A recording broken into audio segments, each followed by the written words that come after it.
It's Wednesday and it's time for Pop and Politics. We are talking about the latest in hot topics, news, and entertainment. I'm KJ, and let me introduce you to my co hosts.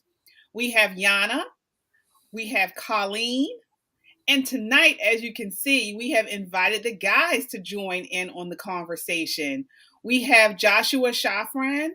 He is vice chair of the Maryland Republican Jewish Council.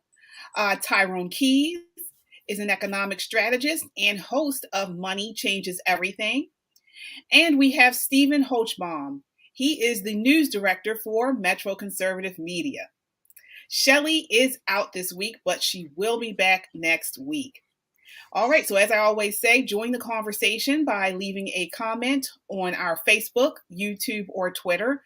We will check the comments periodically throughout the show. And don't just comment, subscribe. Subscribe to our social media so you always know when we post new content. Check us out on our website at www.metroconservativemedia.com for up-to-date information. We are a necessary voice in news and entertainment. All right, we have a packed house tonight, so let's set it off. We are starting out tonight with the Ukraine-Russia conflict. So on Tuesday morning, President Joe Biden announced a ban on Russian oil effective immediately over its continued aggression in Ukraine. The UK will also reportedly be joining America. Pressure from lawmakers and citizens has been growing in recent days for the U.S. to stop importing Russian oil, which accounts for about 8% of the total U.S. consumption. The move comes after Ukraine's President Zelensky openly called for boycotts of Russian oil imports to the U.S. and European countries on Monday. Germany, which is the biggest purchaser of Russian energy in Europe, made it clear they'd reject the notion. The ruble plunged in value, and the Russian bank raised its key interest rate to 20% in response. Due to Russia's general energy and agricultural independence, however, life in Russia may continue as it was a few weeks ago. According to the Morning Wire, a third round of talks between Ukraine and Russia ended Monday with no major developments, as the United Nations reported that over 400 civilians have been killed so far in Russia's invasion. Of those killed, 27 are children. Over 800 have been injured, though experts have cautioned that actual number is almost certainly higher. Russian forces are making significant gains in the north, south, and east of Ukraine and targeting cities across the country with heavy rocket fire, with some reports saying they're specifically targeting civilians in certain regions. So the Russian forces continue to ignore ceasefires or so-called humanitarian corridors. Last Thursday, leaders from Ukraine and Russia announced they had agreed to a temporary ceasefire to support humanitarian corridors to allow food and medicine to be brought in and for the civilians to get out. In Mariupol, the Ukrainian National Guard said Russian forces encircled the port and continued to shell the area on Sunday as Russian media blamed Ukrainian forces for supposedly failing to uphold the ceasefire. The continued and increasing levels of violence are only fueling the scale of humanitarian disaster. In addition to those suffering on the ground, either due to lack of supplies, injuries, or death, a massive number of refugees are trying to escape under horrendous conditions. The UN estimates that 1.5 million have now fled, with almost 1 million refugees flooding into Poland alone. So I want to start with this question to you all tonight. Did America cause the conflict in Ukraine by pushing Ukraine into NATO and towards democracy? Yana, I'd like for you to answer that first, if you could. Okay, well, to answer your question, I think that the U.S. definitely played a role. And in terms of democracy, well, you can't promote democracy and then not be okay with what happened as a result of that democracy. So we had Ukraine had a president that was elected by the people, and he was removed by a coup that was sponsored by the United States and the European Union in 2014. And another person was technically put in place. There was another election that was put together and another person was put in place. So, and that actually what started the current conflict in 2014. So definitely, I think U.S. played a part in this conflict. All right, I want to go to you, Colleen. Did America cause the conflict in Ukraine by pushing Ukraine into NATO and towards democracy? So I'm not sure about in terms of like NATO, how we were involved, but I do believe that the Bidens were a little bit more involved directly. With Hunter working on the board for Burisma. I mean, he doesn't have any experience in that kind of field. So it's possible with NATO and stuff like that, but I really think that there's more corruption with the Bidens specifically right now. All right. I want to move to you, Stephen. So, did America cause the conflict in Ukraine by pushing them into NATO and towards democracy? It's definitely a factor, but it's one of several factors that were involved in creating what now exists in the Ukraine-Russia conflict. It may be even a primary factor, but again, it's one of several. All right. And what about you, Tyrone? Same question. Yeah, I think that everyone here is absolutely right. There are several factors. One of them I want to mention is the Ukraine relinquishing its nuclear armament back in the 90s and relying on the commitments from the United States and NATO that they would, they would protect them. It's been shown time and time again, even if you are enriching uranium, you don't even have to have a nuclear weapon. But if you are starting down that path, you are put in a whole different category of nation and taken, much more seriously. So I think that relying on that commitment from the United States, which obviously is not being upheld in the way the Ukraine thought, is definitely a factor. All right. And to you, Joshua, the last on this question, do you feel that America caused the conflict in Ukraine by pushing Ukraine into NATO and towards democracy? You're muted, bud. Oh, you're muted, Joshua. I apologize. Absolutely, the U.S. caused this. Whether it was by pushing towards NATO or pushing towards democracy, that can be articulated a little bit differently.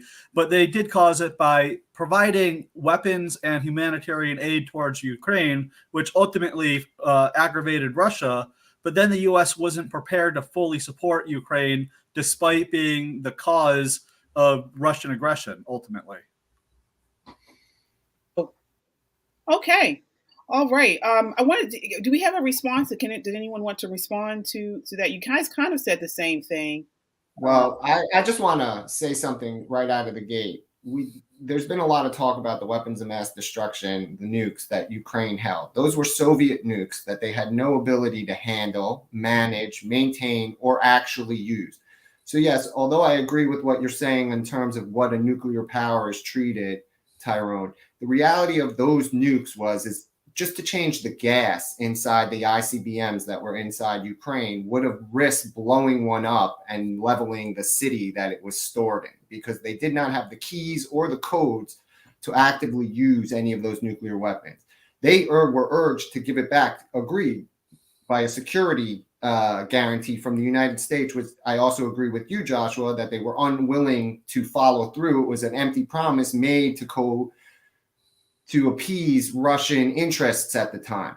But the fact is those nukes were useless to the Ukrainians unless they were willing to risk blowing up whole cities in their territory in trying to use them, maintain them, and just basic handling of them. Because I do see your point, and I somewhat agree. I think that we both would also agree that the intellectual capability is in order to run a nuclear program is for sale. You've seen it in Pakistan. We're seeing it in Iran. So I do agree with you that yes, they were not ready to start, being assertive with those. But I think that giving them up definitely made the world safer, because you could have had actors come in there and, just do the highest bidder thing and start to engage in malfeasance with them. But I do think that if a state is serious about it, the knowledge is out there and readily available at a price. Well, I would say those nukes were at the same time both an expensive paperweight, but also a very important bargaining chip. And they didn't get what they bargained for when they gave them up.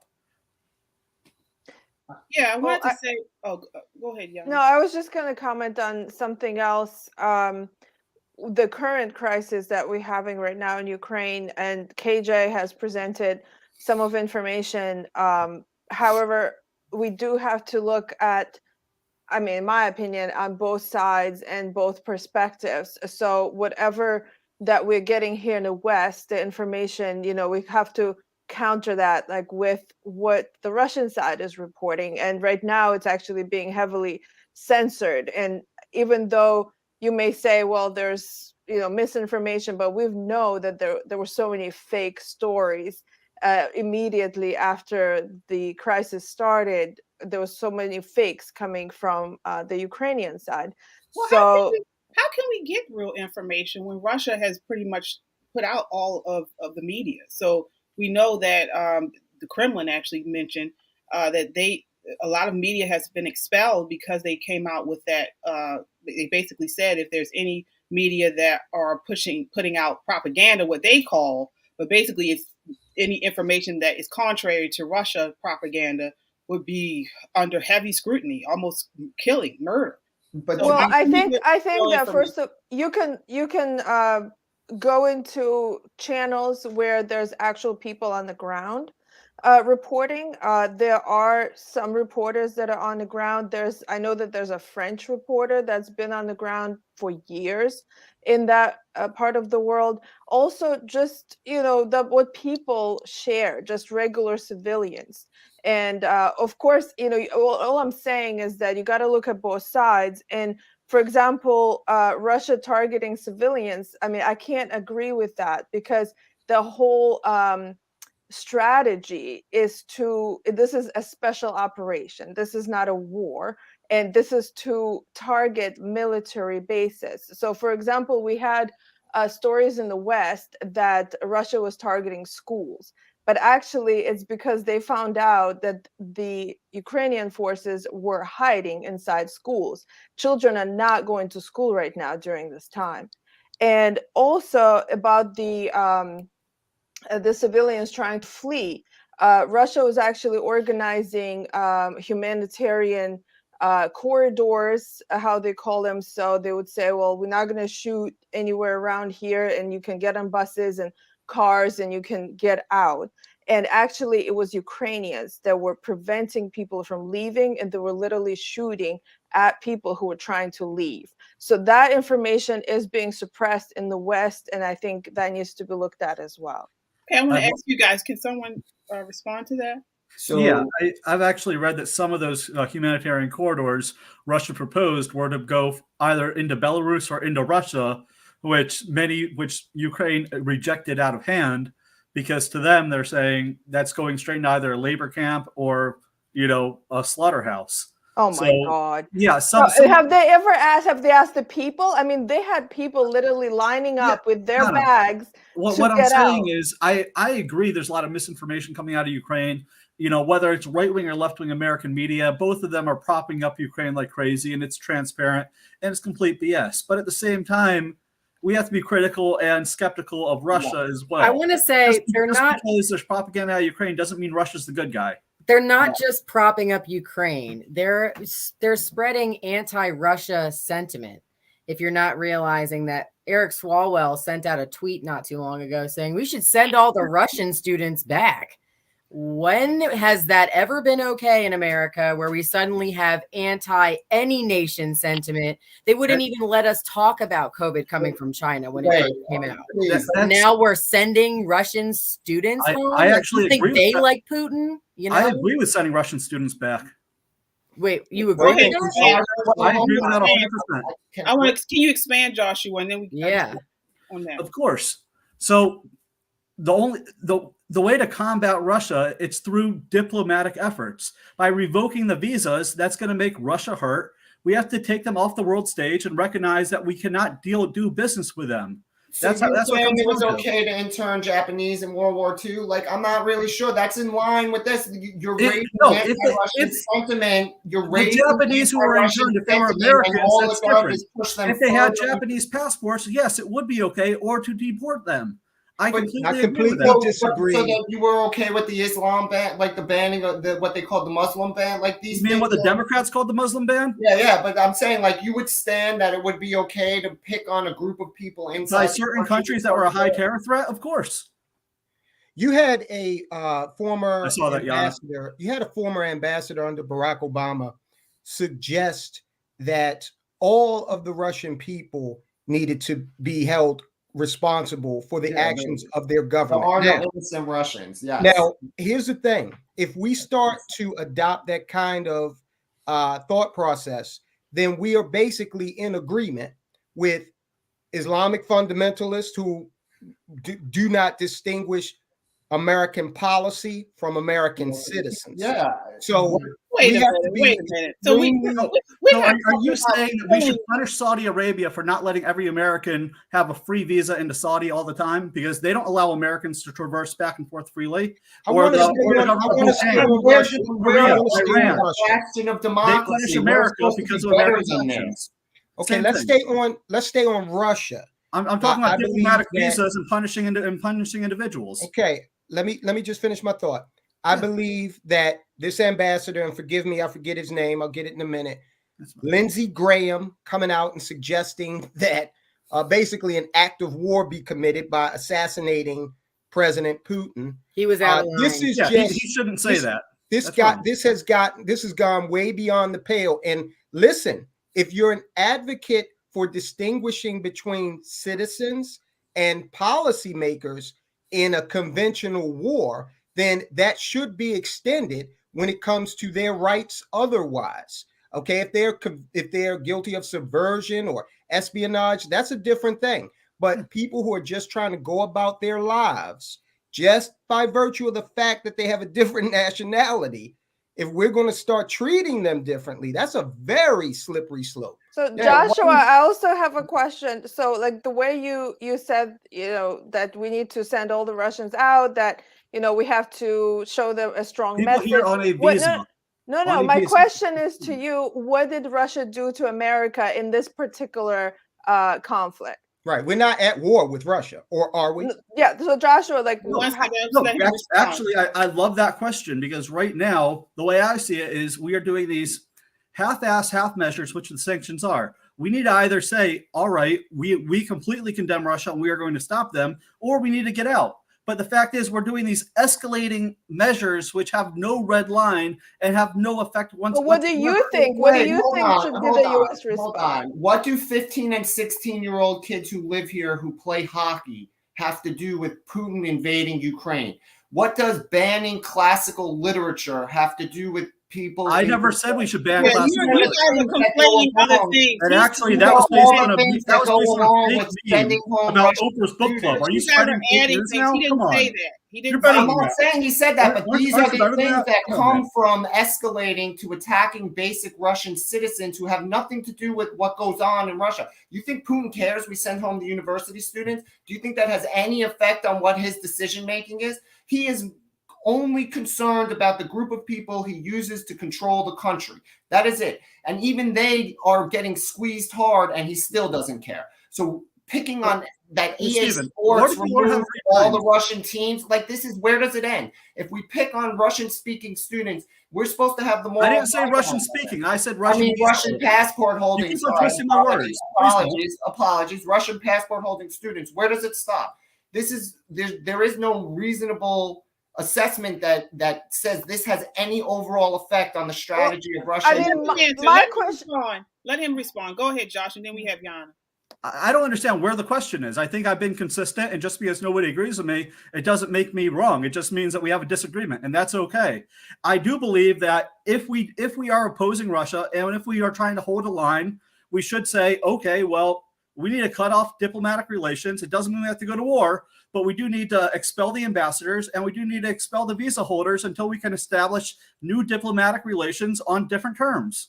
But That's right, where I but my stand. question to you is, what impact do you honestly believe that would have on Vladimir Putin's decision-making process with regard to Ukraine?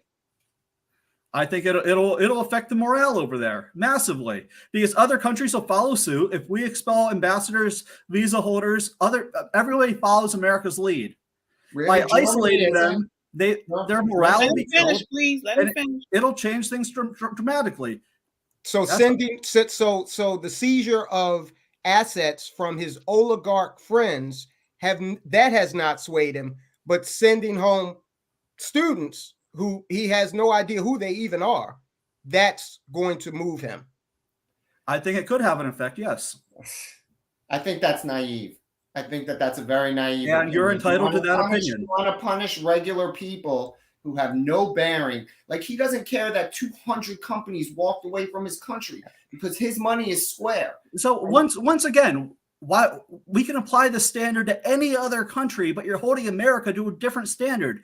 Any other country, when they have bad diplomatic relations with America, they expel Americans from their country. They do not let Americans enter. But you're saying, oh, America has to let everybody in. Are you an open borders liberal? Wait a minute. That's what you're acting like. The EU hasn't expelled Russians. They haven't done that. Who? And Germany is starting to buckle under their sanction talk. They're already pushing back. They don't want more sanctions. They can't afford it. Their economy's already feeling it too much. We have to acknowledge sovereignty at this point. And yeah. Whose sovereignty? I mean, I'm just trying to understand why such an aggressive response from America. How is that aggressive? We'll talk about. I mean, we haven't. You have said that we got to punish all Russians. That no Russian visa holders in America. Okay, so wait a minute. Foreign students. No, if you have dual citizenship, you're safe. Russian students who are here legally, you're suggesting that they are a threat to our sovereignty. I'm not saying they are a threat. I'm saying we need to shift our diplomatic relations, and they would be collateral damage of that shift. The EU has not done that. No, let me jump in there for a moment. That's your opinion. That's your opinion. We have to move on. We have to move on. But I think, this is a contrast. I think we had some interesting comments. Right. And I want to talk about this. There is a contrast here, because we're looking at, what Joshua is saying, and something that we haven't been doing. We have not been very consistent with our policy towards Russia. And some would say that's why we're in the situation that we're in. This Biden administration has been all over the place with their Russian diplomacy. And so this idea of expelling visa holders is a strong move. So are you guys in agreement with what the Biden administration has been doing so far? No, I don't necessarily agree with what they're doing, but I don't necessarily agree that steps that people are talking about are even remotely relevant to the conversation. Yeah, you can do what Josh is saying, but I don't feel like things like that are relevant. I don't feel like spilling out the vodka that 90% of the time is made in Latvia has anything to do with it. Or you keep saying something he didn't say. I didn't say he said. You also said about Russian literature, which is basically a fake meme about Oprah Winfrey. So why don't we talk about facts and not fictions, please, Stephen? Come on. That's not a fiction. It's not a the fiction. Oprah Winfrey book club about the Russian literature.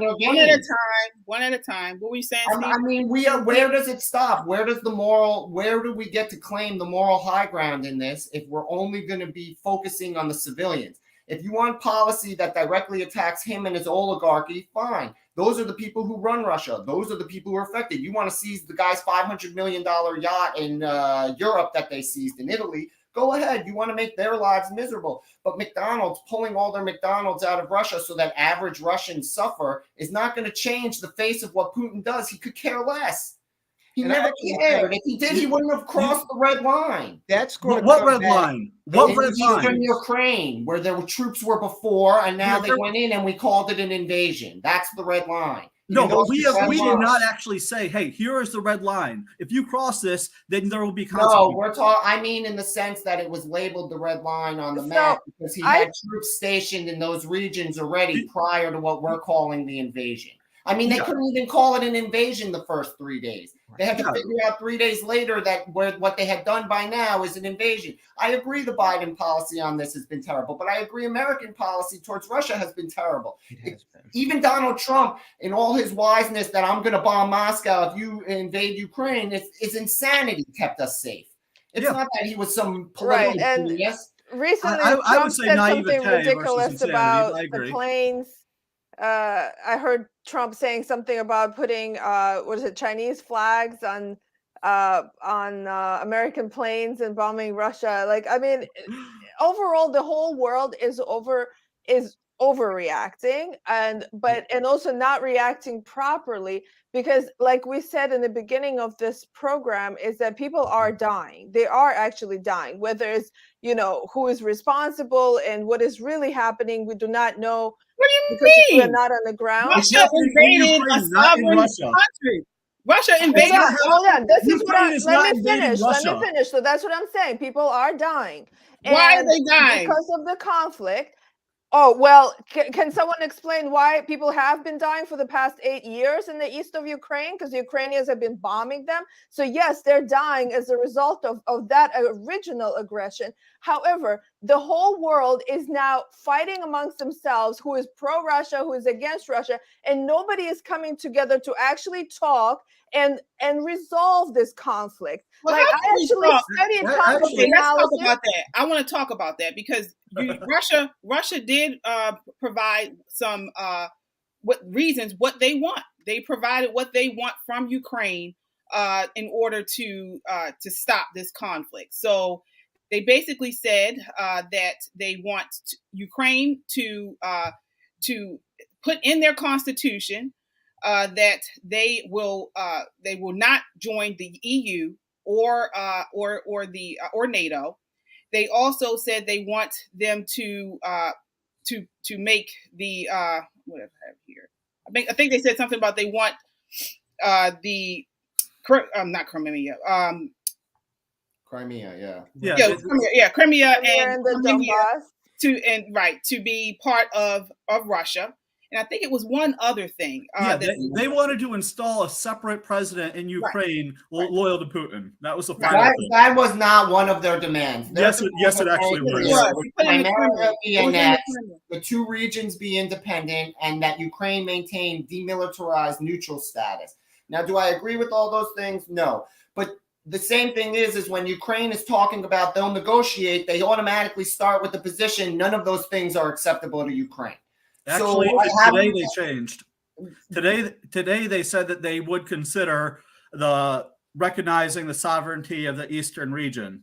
So they gave an inch now. But I'm saying you had 3 or 4 rounds of talks where What is Russia giving to Ukraine though? What is Russia actually giving?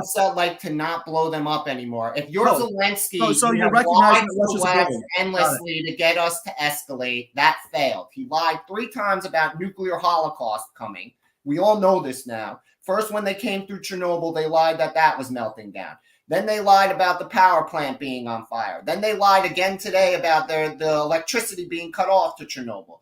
They also talk about them bombing schools when there's a Reddit post from a Ukrainian soldier telling them that they're in the schools. And that's why Russia attacked them. Like, we know these things. So Reddit is the beacon of the snake. Reddit is the beacon of trust. But I'm saying there's absolutely Ukrainian newscast. I have this on my Facebook page where and this goes back to your question, KJ, about how do you discern what is and what is not accurate. Ukrainian newscast said that in 2 weeks, the Ukrainians have killed 10,000 Russian soldiers. Okay. Now, did a little research, just a little, and the United States in Iraq and Afghanistan, both conflicts, Iraq lasted 7 years, Afghanistan 20. Both conflicts, we lost 7,054 personnel. Okay. So and hold on. Okay. On D-Day, America lost 4,413 personnel. I'm sorry, I'm not buying that. So 10,000 in Ukraine. Right. I mean, that's not true. That's already been debunked. So to answer your question, KJ, we actually cannot rely on the media. We got to take a step back and do our own critical thinking to try to figure out what is accurate and what is less so. Yeah, because I mean, but look at what Russia has done in the past. We saw what they did to Aleppo. We saw what they've done in Syria. I mean, they don't play nice. I mean, you guys are on here. So, oh no, they What didn't have bomb they this. done They in didn't bomb that. Syria?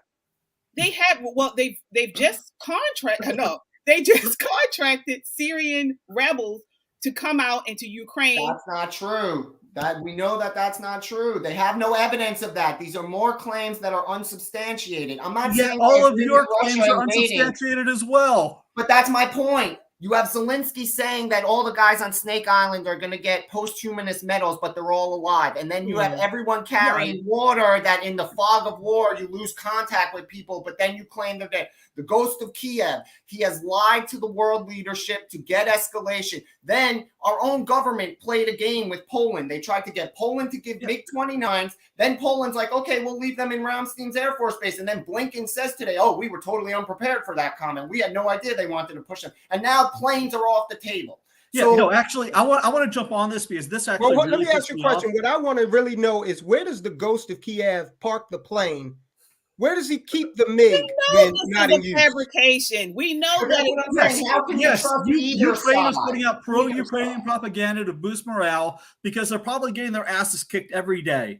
And I'm not gonna pour water for Ukraine. Okay, come on. I'm not the same people who want us to go to war with Ukraine are the same people who said 2 weeks to slow the spread. So I'm sorry that I'm not jumping on board with jumping in a war with a nuclear power when Tyrone just said 10,000 people. That's how many Russians the Ukrainians have killed. Is 10,000 is what they're reporting. It's not true. Is that correct? No, it's not true. That's what Right. reporting. If that is correct, true.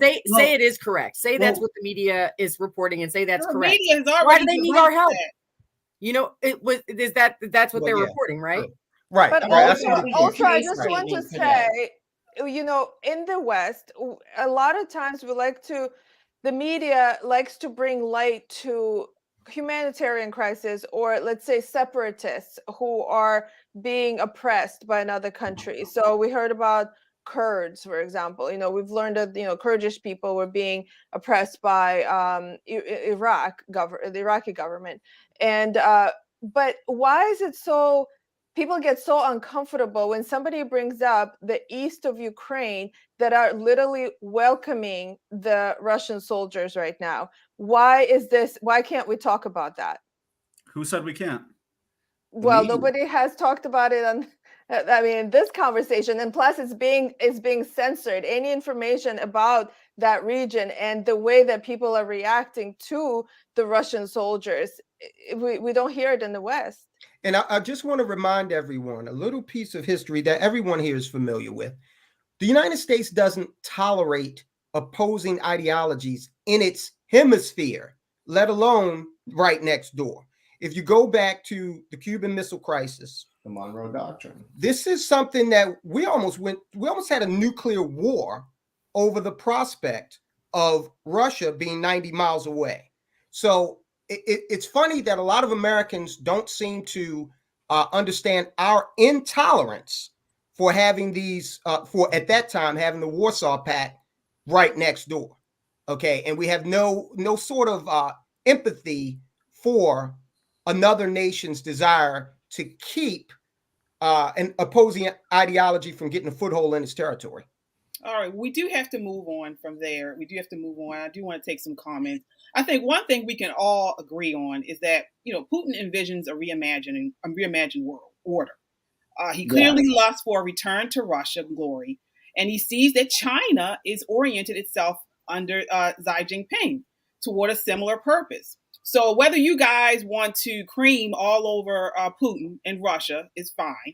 But what we really have is we have an aggression from China, because China is one of his partners. So we just have to see how things go. We have to we'll see in time.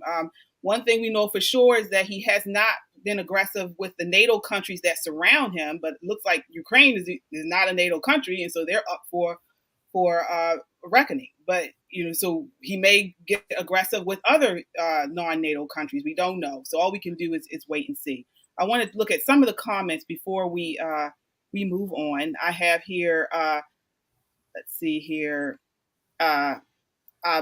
Abe is saying Biden's family was all in OK Ukraine. Okay, yes. He also says Russian community center in Canada was vandalized badly. Badly strange. Oh wow. Okay. Let's see here. We have Janice Fowler. You guys are giving the young people watching plenty of info to research. Okay. All right. Let's see here. Abe says Russia wants to defend the breakaway region of Donbass as it is their ally from Ukrainian attacks. Okay. All right. Can I just add one thing, KJ, to what you said about just 10 now? seconds. 10 Last seconds. 10 seconds. The difference between Ukraine and all the other countries on the border for Russia is the pipeline that they run all their fuel through runs through Ukraine. That's the difference why Ukraine is so much more important to Russia than any other nation on its border. It makes its money through Ukraine. All right. All right. So again, please continue to comment, join the conversation by leaving a comment on Facebook, YouTube, or Twitter. We will check the comments periodically throughout the show. And also subscribe. Subscribe to our social media so you always know when we post new content. Check us out on our website at www.metroconservativemedia.com for up-to-date information. We are a necessary voice in news and entertainment. All right, Joshua, thank you so much for joining us. Again, course, you are, yes, the vice chair of the what is it? Maryland Republican Jewish Council. Yes, Maryland Jewish Republican Council. Yes, so we can definitely find you there on your website there and your Facebook page. Any last comments before we let you go? No, as always a good time. Feel free to hit me up on social media. All good. All right, thank you so much. All right, so we are moving right along. We are actually adding also in Black Chad. So we have Black Chad is coming on to the broadcast. Do we have him here? All right, yes. How's it going, Chadwick? Good evening, you guys. How are you? Excellent. Glad to have you. So he will be joining us for the remaining time. He is the Director of Engineering at Metro Conservative Media. All right, so we are moving right along to our pop-off round. Now it's time, basically this is the time where I need each of you to pop off on trending topics and provide a reaction in 30 seconds or less. So we're starting with you, Yana. In Slate magazine article, parents that are atheists worry that their preschooler would be taught about God in school. Is this a legitimate concern? What are your thoughts? Yeah, I do hope that their kids will be taught about God somewhere. So the thing is, it's funny to me that the atheists are so loud about these kind of things when other children, like in general, children are not taught about God, or it's in fact, in general, the schools are preventing children from learning about God. So we have things like sinful behavior is taught about in majority of schools, and the fact that this one particular family, because they're sending their kid to a daycare or preschool that is faith-based, they're upset about it. Like, come on, like they have control over pretty much entire education at this point, and even that one preschool is not okay with them. So these people are absolutely, they're just after everything that has to do with God. All right, moving right along to you, Tyrone. So Jen Psaki said last Friday the reason why the price of gas is going up is not because of steps the president has taken. She says they are because President Putin is invading Ukraine, and that is creating a great deal of instability in the global marketplace. Do you agree or disagree, and why? I actually tuned out after Jen Psaki said, but I think I caught the rest of it. It's a demonstrable lie. The trend line for prices has been going up long before this conflict. I think it's so. It just shows that this White House, they they're out of ideas if they ever had any. Okay. Sure, you can make the claim that it's going to spike, from here on out, maybe, but totally baseless claim for what we've seen up until this point. All right. Moving right along to you, Colleen. So, I recently lost a friendship due to my conservative beliefs. Colleen, you were a Democrat for most of your life and recently changed to Republican. How has the response been from your liberal friends, and how has that response made you feel? Well, I lost most of them. So I guess that means that they're not really friends. And I will say that any friends that I've lost because I became a conservative or admitted being a conservative are not friends that when I look in hindsight were really friends. They were people that I've had the most problems with, the people who were hardest to be friends with. I mean, so it was kind of like draining my own swamp when people felt some type of way about my new beliefs. So I will say that if you are feeling alone, find new friends. I mean, I met Yana on Facebook. So, and now I'm here with all these lovely people on the panel, and life will definitely get better. Just look for better people. All right. Thank you for that.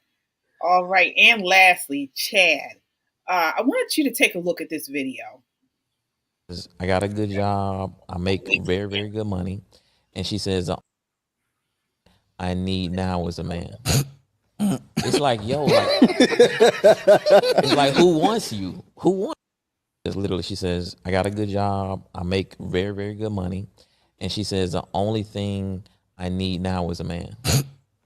It's like, yo, it's like, who wants you? Who wants you? You're right. Like, once you have achieved these things, you have unfortunately disqualified yourself. Ooh, and shit. And what it is these, and this is the thing, I'm not Ooh, blaming the women are gonna hate him for that shit. No, see, they are gonna hate him for that. They I can't wait to put this shit out.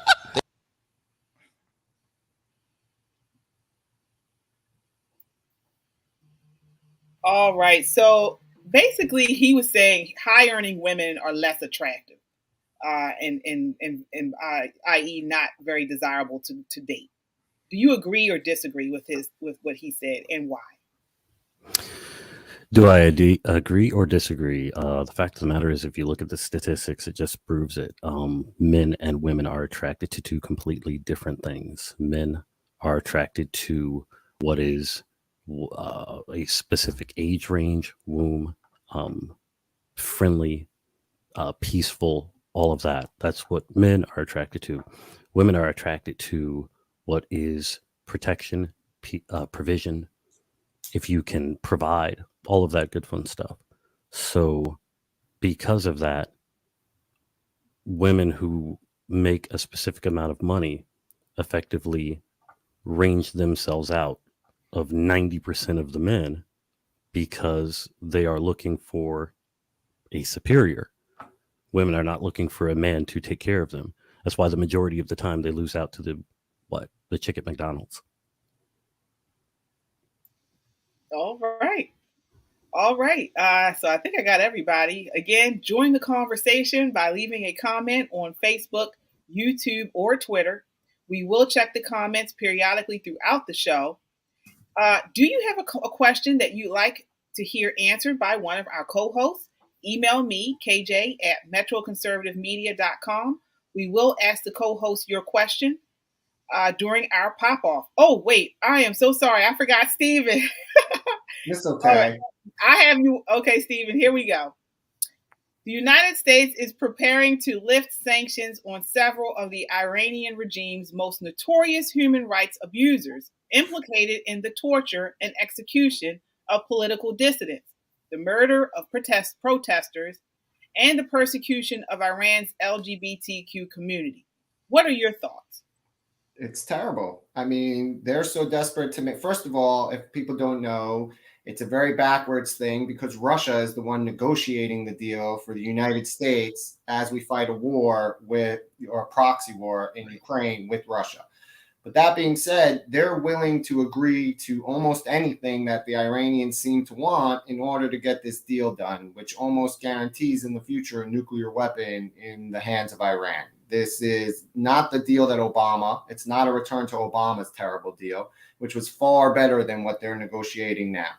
So it's awful because we're empowering the worst of the worst all over the world. To go back to the previous segment's policy, the question about the Biden policy, this is more of the same, where they're so desperate for wins. And like Tyrone said, they're out of ideas. And they clearly, I mean, we know that they steal lines from the West Wing. Like literally his speeches steal lines. So this is awful. Like how much further down the rabbit hole are we going to go before people do something about it?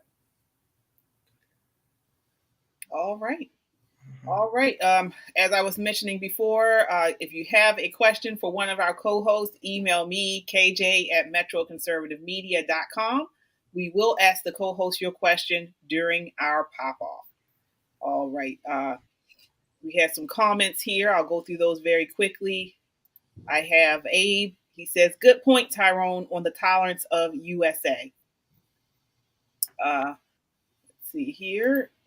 Josh is in the comments. He's still with us. So he says Israel won't allow Iran to have a nuke. Remember Ozark and Stuxnet.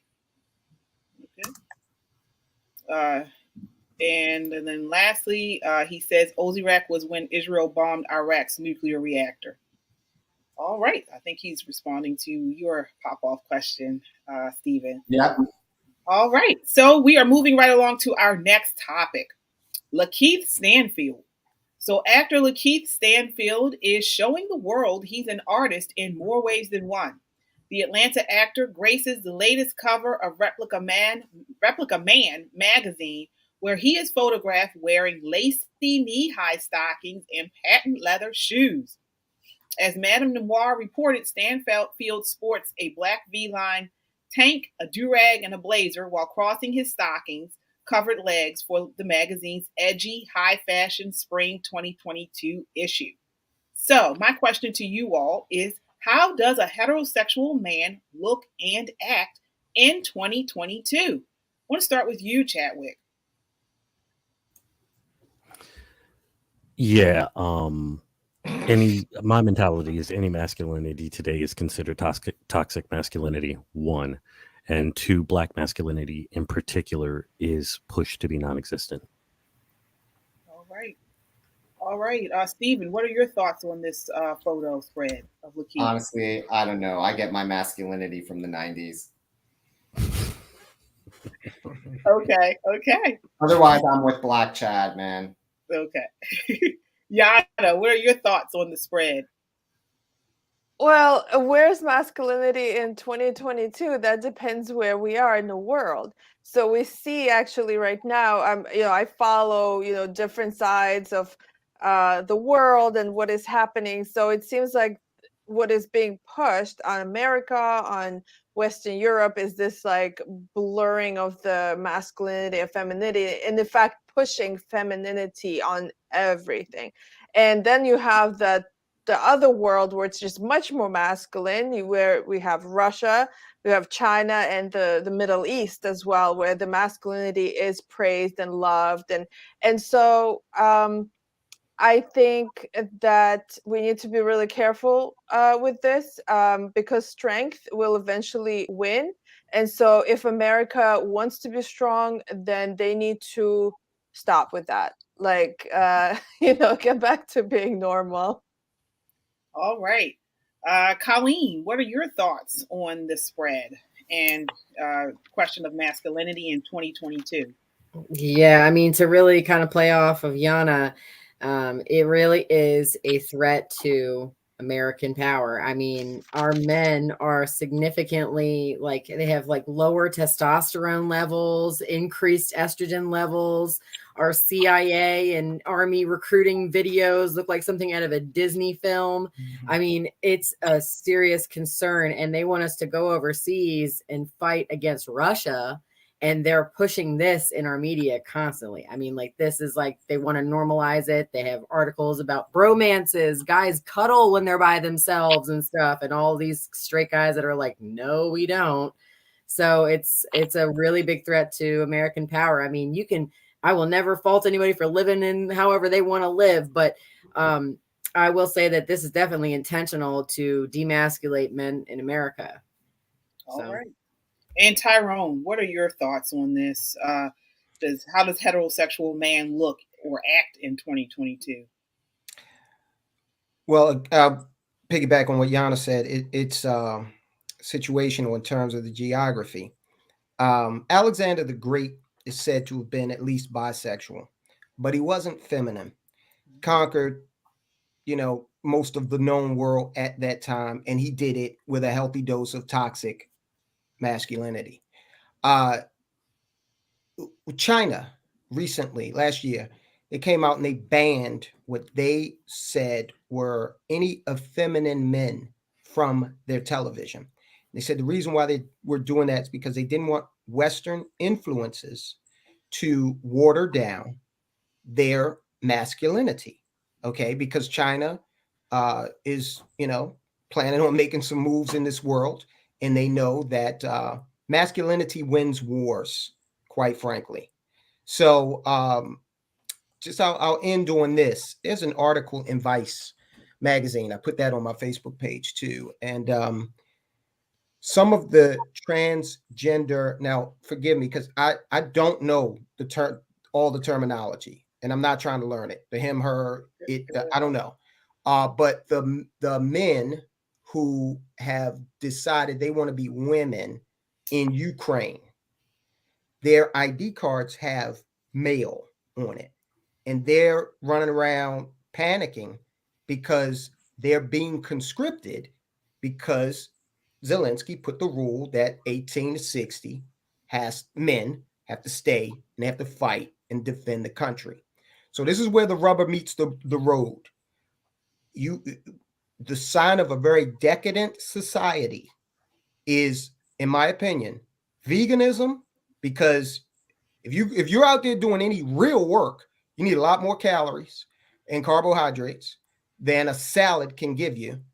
And this whole attack on masculinity. The barbarians at the gate are not going to be swayed by a soy latte. Oh, all right. I want to move on to you, Chad, because I saw you pointing at the camera. What do you think about this? Are men actually becoming more feminine, or is this just a propaganda media push? We have a society today that is, I believe, in fear of masculinity. We have been attempting over the last 50 years to create what is much more balance in society when it comes to men and women. The problem is, the more equal, quote unquote, men and women we are what? 2 + 2 and 3 + 1. We are equal. We are not the same. And the problem is that they are trying to push women to be the same as men. And the best way to do that is to retract what would be considered traditional masculinity. What is traditional masculinity? That's a whole nother thing. What is masculinity? What is being a man? That's a whole nother thing. But there are specific traits that come along with being a man. There are specific traits that come along with being a woman. They are very different. We are different genetically in the way that we think, in the way that we move, in the way that we speak, in the way that we're built. I don't know if you noticed, there was a young lady about 2.5 weeks ago in Mexico trying to show her daughter that we are just as strong as men are. Stepped into a gym, 400 pounds on both sides in combination, got it up for 4 seconds. This was the camera in the gym recorded this. Had 2 spotters. The spotter stepped away because she's like, I got it, trying to show her daughter this, her 10-year-old daughter. Got it up for probably the 4 second. It fell and literally ripped her in half. the craziest thing I've ever seen. We have we're at a point right now in which we have transgender women who are destroying records of Well, men are colleges. better at And being women than men. yeah, that's mind-boggling. I'm saying, you know what? Why can't we just get to a point in which the mentality is it's okay to be who you are. It's okay to be what you are. It's okay. And as you know, KJ, I'm my wife and I, yes, married 15 years now. We are ridiculously traditional. We are incredibly traditional. She does not expect me to, she's got dinner. She's like, I've got laundry, all that good stuff. What do I make sure happens? All the cars are taken care of. She doesn't have to get oil changes. She doesn't have to get gas. She'll come home with not like, baby, I didn't get gas. No problem. I got you. The thing is, we are again equal, but we're not the same. But let me ask you And this. that's okay. And that's okay. Right, but I The want to jump problem in. is, go ahead. Yeah, I wanted to jump in because one thing we see is the emergence of the transgender, gay men, gay women. We do see a huge emergence of this now. So how do you straddle the line between giving them space, these gender bending people, and then also keeping men, and women who are heterosexual? Can that even be? Is that possible? Because they're actually trying to get rid of gender norms. Yeah, but oh, sorry. No, anybody. So they're allowed to have their space. It's perfectly fine. It's the level of indoctrination they want to. Like, for example, the "Don't Say Gay" bill is not a "Don't Say Gay" bill. It includes heterosexual sexuality. It's not to let little kids from pre-K to third grade be trained in any form of sexuality, and they make it about everything it's not. Well, what if they come from gay parents? They have gay parents at home. Are they not allowed to talk about? No, they're perfectly allowed to. There's nothing in the bill that doesn't say it, but all they focus on is something that doesn't even exist for a marketing perspective. It's about indoctrination. I mean, to an extent, it's about grooming. We live in a society that makes excuses for grooming, where they are sexually grooming children to increase the number of what you term gender bending individuals.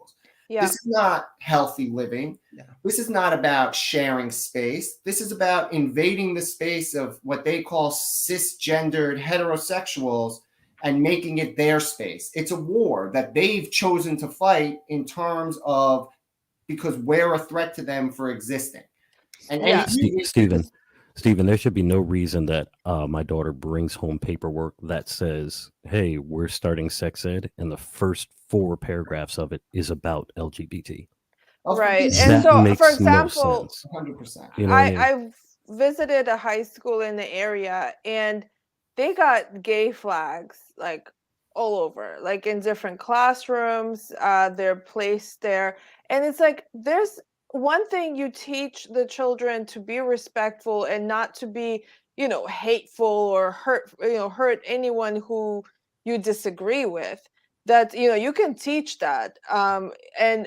But there's a difference. They're actually pushing the fact that this is good, like, homosexuality is good, and you gotta almost like it is promotion.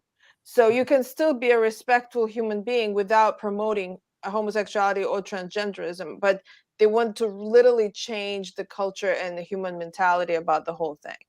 How it used to work was, people were allowed to mature and make their own minds up as to, whatever it is that they were comfortable with being.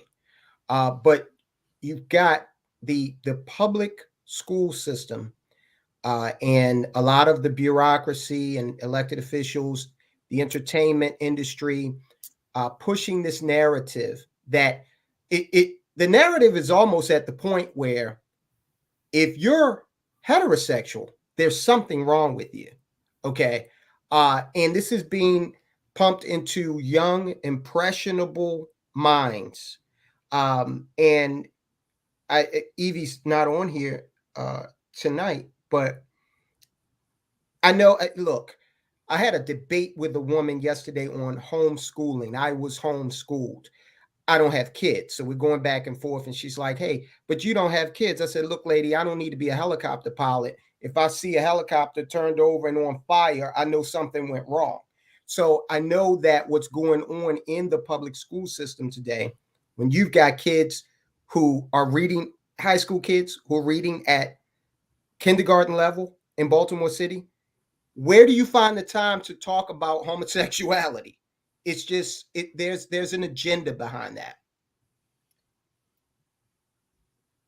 Yes, yes. So in the Black culture, we have a society that raises the women to be men and the men to be women. I'm just going to jump right into that. Every television show there is, back from the Cosby Show until now, people say the Cosby Show was great. The Cosby Show was absolutely horrible because Cliff did not run that show. His wife did. Claire ran the Cosby Show. If you look really at stuff like that, there was a show called Undercovers with Boris Kojo, incredibly masculine man that did everything correctly, spoke multiple languages, married to his black wife. It did not last one season because the community said it was unrealistic. We have shows like Half and Half, Sister Sister, all this garbage in which they do not put masculine men on television. I pointed at the screen when they talked about China, because kudos to China, because China said, you know what, here's what we're going to do. We are not going to put up with this bullshit. With this bullshit. We're not. I'm tired of looking at and I'm tired of looking at the Tyler Perry stuff. I'm tired of looking at the what's the guy's name? Other bald head with a really screwed up looking mustache. That does all the television shows every day. Steve Harvey. I'm tired of looking at all of this, female pandering and making men look like trash, like the majority of Tyler. It makes absolutely no sense that Tyler Perry is a billionaire today because of making men look like trash. I mean, seriously? I agree there. But the thing is, I don't know what no one got it. Right. No one got it. I agree with you. No one got it. I think it looks, a masculine man and a feminine woman married, it's not just cookie cutter. It doesn't look like one particular way. And your comment about the Cosby, I totally agree. I totally disagree with Elvin. So take a look at it. You got to take a look at it. Take a peek at it. Show where Elvin came across and said that to them, that she was not being quote unquote a dutiful wife or what have you, and they totally disarmed that narrative. I certainly disagree with that. We'd take a whole show over that. So can I actually add something, KJ? Well, you can have the last word. Okay, so since I'm kind of a former Democrat and only like 2 years ago, and I will say that even my outlook on femininity and masculinity was so skewed. I mean, Chad, my boyfriend could not get me to cook him a meal, to do, I did his laundry, but I was like, I'm never going to cook. Like, this is just not me, because that was like, it was kind of frowned upon. Don't make him a sandwich. You're an independent woman and all this. Now I'm like, I want to assume more of a feminine, like, caretaker role. I'm looking towards the future, and that structure has really made my life a lot easier. It's made our relationship better. I mean, when you're trying to play Miss Independent Woman all the time, that kind of kicks the man out of the picture. I mean, like, it really, I don't know. I mean, all I can say is that as I've embraced more traditional gender roles, I'm happier for it. I was sold a lie that the independent woman thing makes you happy. It doesn't. We're not built like men. We can't just have sex with anybody and be totally fine the next day. Any woman who's telling you that is lying. So we are not built like men. Like, we just are not. And all the stuff that we've been told to, be promiscuous, do whatever you want, it's totally fine. It's led to a lot of unhappy women and a lot of single mothers. Like, it's sold us all lies. Okay, so, let me say one quick thing. The female body isn't built to take that. The female body is not built to take that. And when it does, you see what you get. You get a whole flapping. Well, I'll go ahead. Go ahead. Oh yeah. AJ, let me say one thing about the economic aspect of feminism, because if you follow the money, it'll always reveal something to you. Now, the Gloria Steinem was a pawn used to convince women that they did not already have the most important job in society, which was that rearing the children and caring for the household. Okay. And, people want to cancel you for saying that kind of thing today. What the United States government quickly figured out after the income tax was introduced was that it was better to get Ward and June out of the house working and on a W-2 payroll somewhere where they could both be contributing to the tax revenues of the United States of America. And that's part of the economics of this whole situation, where women should be. We had an incident here at my house a few weeks ago where for some reason the alarm went off at like 2 a.m. Okay. And so that's when femininity got to stay in the bed while masculinity had to get up, armed, go outside. I'm no hero. Figure everything out. Okay. So I think that the feminist movement has done quite a number on women, degrading the value that they brought to the table, as Chad said, an equal value. And they made them believe that they were less than, which is far from the truth. I just want to say that the one thing I think everyone in this panel can agree on is that the strongest society make the strongest men. China wants masculine men to be strong. The Islamic nations want masculine men to be strong. For all the other failings of these countries and their belief systems and whatever else they get wrong, they know one thing that's universal. You need strong men to win. Because when you look at the survey that came out about Ukraine, where they asked Republicans, Independents, and Democrats, would you stay and fight? Republicans and Independents overwhelmingly said they'd stay and fight, whereas Democrats said they would flee. The only difference between those three groups is ideology. Two of those groups, pretty much majority, believe in masculine men, while the third group believes in effeminizing men. Because men, they build armies, and whoever is trying to control us, they do not want us to be strong and to build our own army. That's true. Men also built infrastructure. If all of the men disappeared, we would lose the majority of our infrastructure. The majority of men do everything having to do with construction. The majority of men run all of the power grids. The majority of men run all of the, and this is a 49% population covering 100% of the population. So if we were all gone, the amount of time it would take women to do, there's a specific reason why women don't do these jobs. Women want equal opportunity when it comes to the top side of being the CEO and being all of that, but they're not going to dig the ditches. They're not going to do all the stuff that cost that's much more labor intensive, which is why the majority of men die faster than women do.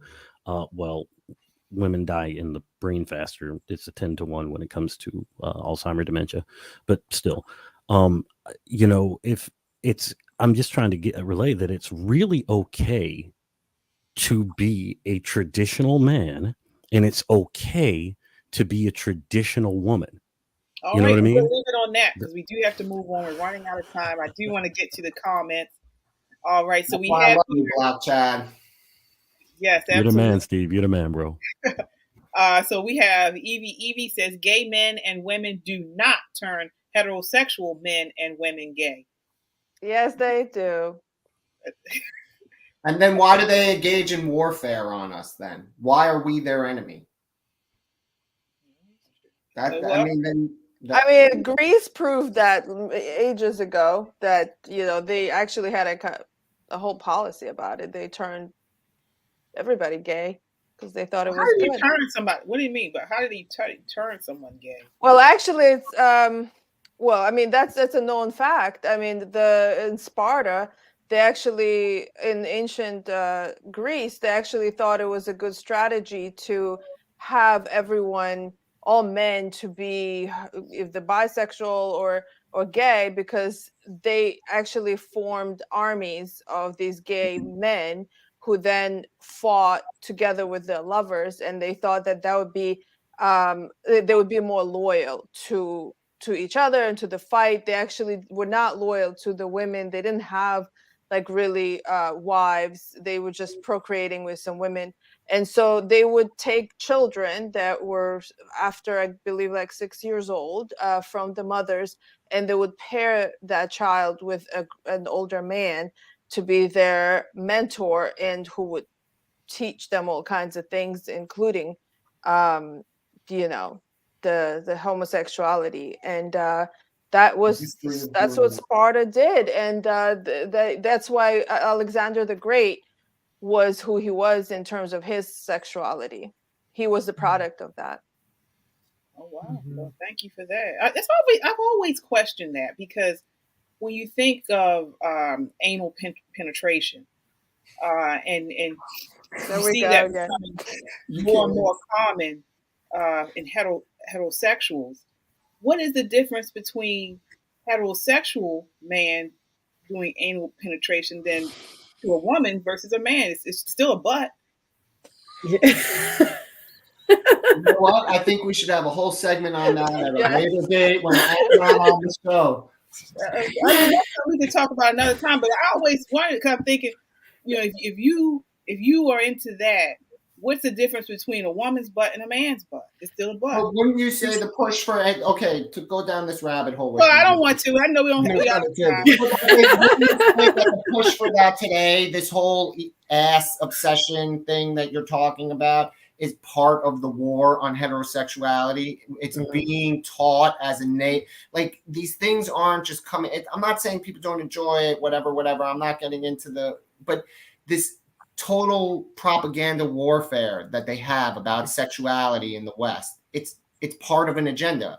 It's part of a plan to emasculate men, to take away the male attitude, everything a man does that's chivalrous, toxic, opening a door for a woman, anything that used to be okay that women wanted from men, even in just day-to-day interactions in the office or whatever. Yes, no one's saying sexually harass your coworkers, but at the same token, treating a woman, like holding the door for them out of courtesy, is now some sort of disrespect to a woman, because you're not. Oh, I'm sorry, I'm holding the door for you. I have enough respect for you to make sure that you pass through the doorway safely before I pass myself through the doorway. It's not a sexual move. You also have to understand. Oh, I'm sorry. You also have to understand. Again, it's just the war. Yeah, Everything's changing. Everything is changing. I know we have to move on, but everything is changing. Even our body shapes. If you look at some of these men that entertain homosexuality, their behinds are getting wider and higher. So they're changed. It's not plastic surgery. You can tell that these men, they're almost starting to form like a woman. Too many soy lattes. They're actually starting to our bodies are starting to adapt to this, and what do you call evolve? I'm being serious. I think it might be hormonal as well, to them taking some hormone blockers. I don't think so. I don't think it's every day. Guys you see with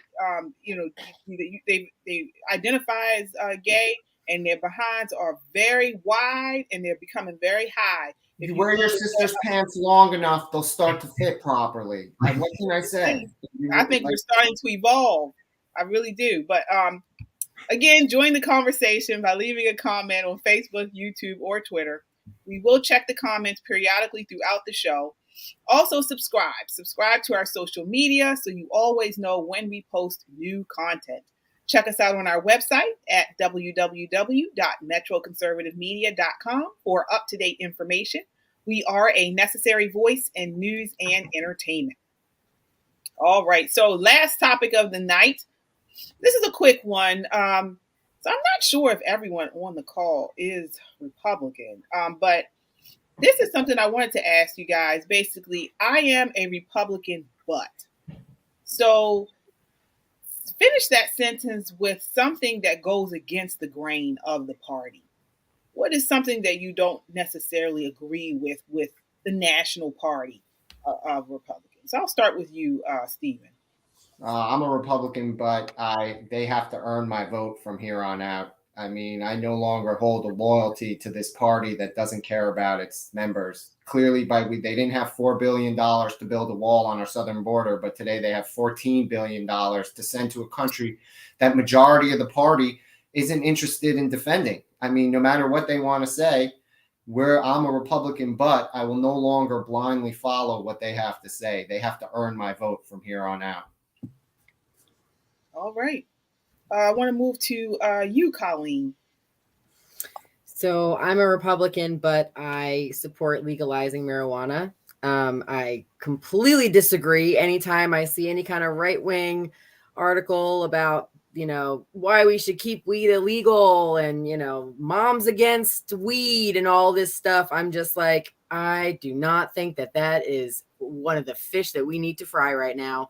I think that I've even opened my mind to kind of legalizing almost all drug usage. I mean, I'm open to hearing good arguments on that if I was ever a policymaker, because I really don't believe in locking up people for, getting high. You know what I mean? So especially marijuana, why not? We can tax it. We can regulate it properly so that when people aren't smoking joints in front of kids on the streets, I think we can do this properly. So that's my butt.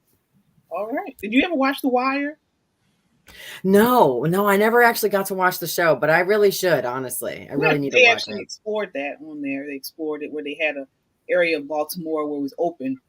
They called it, I think the name of it was Hamsterdam. Oh my God. And they had open. Oh, well, it certainly can't be open. I don't agree with that. Oh yeah, because it was free. They was like an experiment where they would let people do drugs, but it was regulated in one area. And, it's got to be done properly. It really has to be done out of children's sight and where it's not going to be a problem with society. Nobody's going to be harming themselves or harming others. It has to be done properly. But I think we can do it. How can you shoot heroin properly? Oh, well, I just don't want to. I don't want to help them do it, but I don't want to lock them up for doing it. I want to lock them up if they're committing crimes after they are high. You know what I mean? But I don't want to lock somebody up just because they're shooting up on the side of the road. I think that we have programs we can help people. All right. What about you, Tyrone? Actually, I'm a conservative. I like to identify first as a conservative, and less so with the party label. But I am a Republican. But the Republicans are extremely weak. I am tired of hearing about, we're going to be the better people, and we're not going to return fire in kind. And okay, so you're going to continue to lose then, because politics is a blood sport. And I believe that most of the Republicans in Congress, especially the Senate, are more concerned with their personal, fortunes than they are with actually representing the ideology that we all share here. So I'm not about. I'm not going to support you just because you're Republican. You've got to have some teeth. All right. What about you, Chadwick? I'm a Republican. I am a Republican, but I am a conservative Republican, but I am pro-choice. And was hoping that whole my body, my choice thing would do a little more fighting back when it came to mandates for vaccines. And it didn't happen. But that's me. I am pro-choice for a whole lot of other reasons as well. But I know how time works.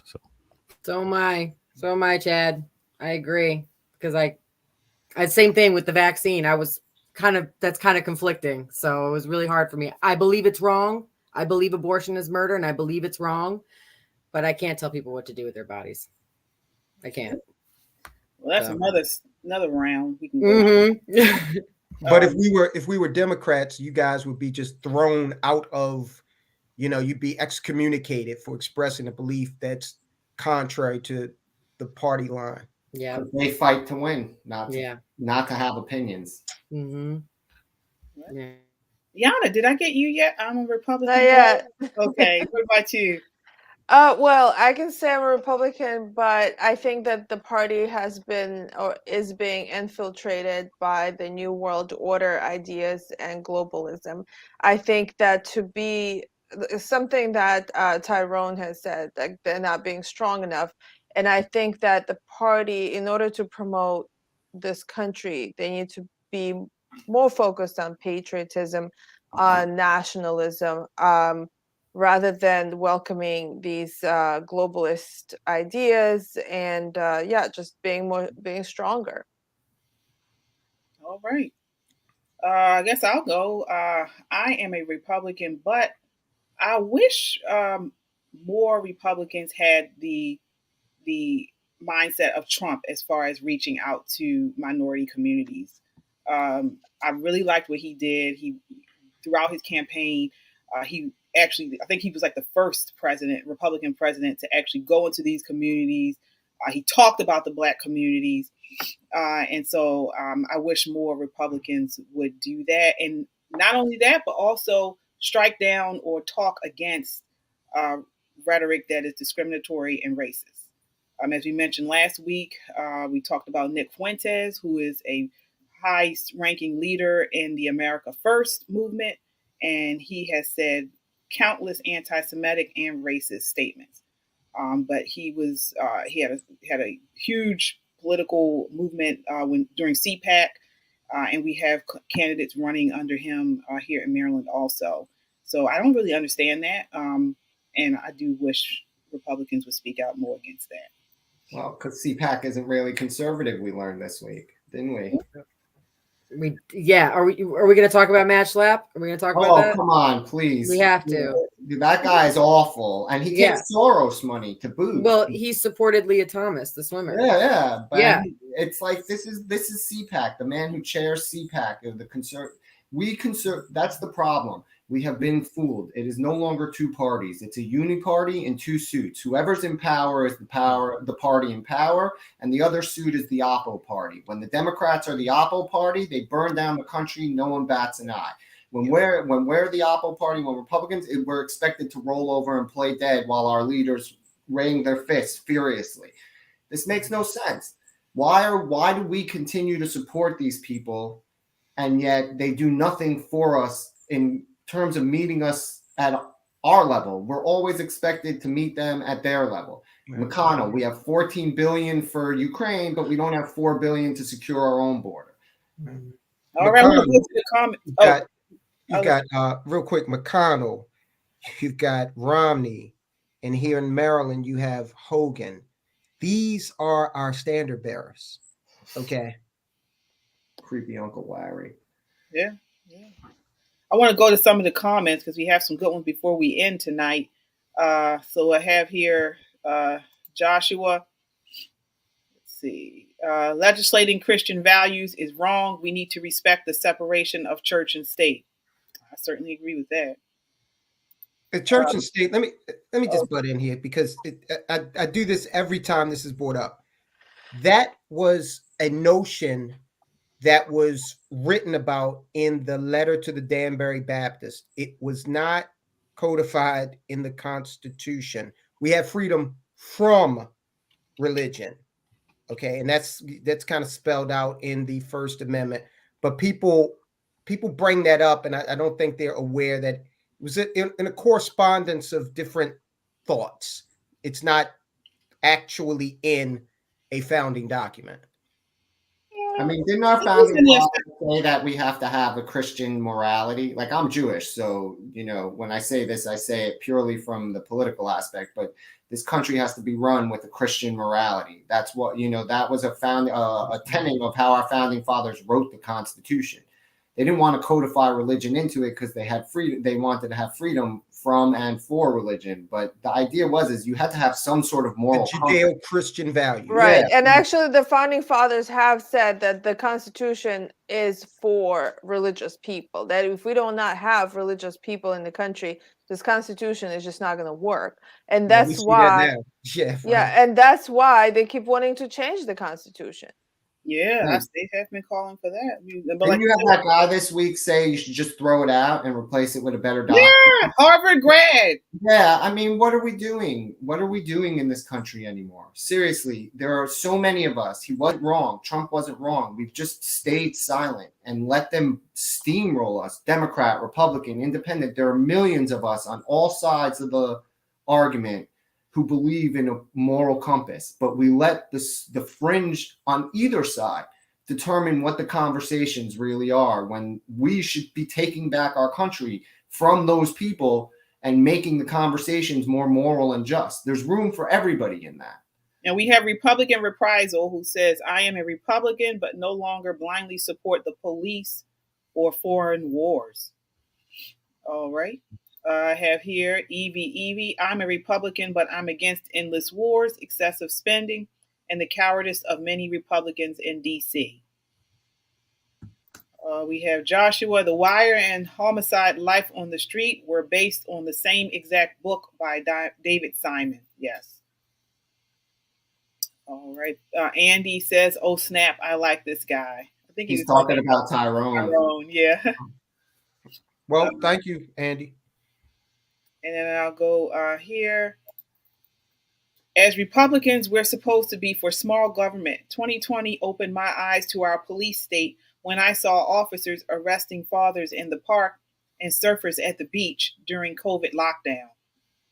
That's a good point. Yeah, honestly, any Republican that was like pro-mask, pro any kind of craziness, I want them gone. And that also includes anybody running for Maryland governor. All right. So, yeah. We have here Joshua says Roe v. Wade was decided based on medical freedom. Same should apply to vax. All right. So we have, so this brings us to the end of the show. Thank you so much for watching. Please continue the conversation by checking us out on YouTube, Twitter, Facebook, and Instagram, and subscribe. That way you get up-to-the-minute content when we post. And we appreciate the support. We are an independent media, and each time you subscribe, it helps make our voice that much stronger. We are a necessary voice in news and entertainment. Check us out on our website at www.metroconservativemedia.com. We look forward to seeing you next week. Again, thank you, gentlemen, for joining us this week. Yes, thank you, guys. Great conversation. Thank you for having us. Yes, Pleasure, you guys. All right. We until next week, count your blessings and live a life of purpose. Good night. Bye.